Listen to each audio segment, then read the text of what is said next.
इस वक्त एक अहम खबर। सोपोर से 2 ड्रग्स पेडलर गिरफ्तार किए गए हैं। सोपोर पुलिस ने यह गिरफ्तारी अमल में लाई है। एनडीपीएस के तहत मामला दर्ज किया गया है।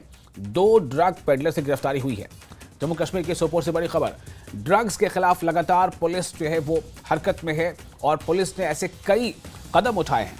और एक बार फिर यह खबर सामने आ रही है कि सोपोर से 2 ड्रग्स पेडलर को गिरफ्तार किया गया है। सोपोर पुलिस ने इन्हें गिरफ्तार किया है। एनडीपीएस एक्ट के तहत मामला भी दर्ज किया गया है।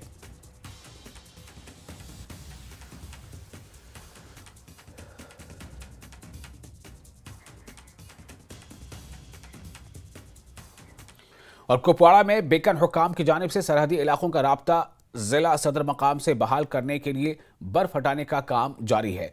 तीनों इलाकों का राब्ता दोबारा जिला सदर मकाम से बहाल हो गया, लेकिन ये इसमें थोड़ा वक्त लगा। बेकन हुकाम ने काफ़ी मशक्कत करके सड़कों को काबिले आमदोरफ्त बनाया है ताकि गाड़ियां आ जा सकें।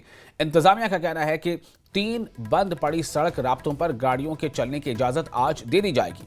लोगों ने इस खबर से राहत की सांस ली है, क्योंकि सड़कें जब बंद होती हैं तो लोगों का आना जाना बंद हो जाता है, तमाम तरह के काम जो है वो ठप पड़ जाते हैं।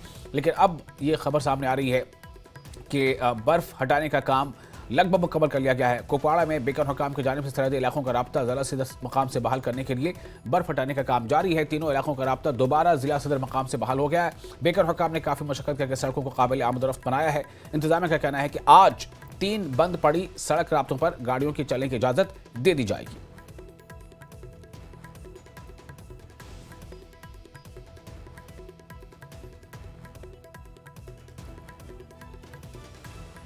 तो ऐसी उम्मीद की जा रही है कि आज ये तीनों रास्ते, तीनों सड़कें जो है वो बहाल हो जाएंगी और इसमें गाड़ियों का आना जाना शुरू हो जाएगा और लोगों की परेशानी जाहिर है कि इससे कम होगी।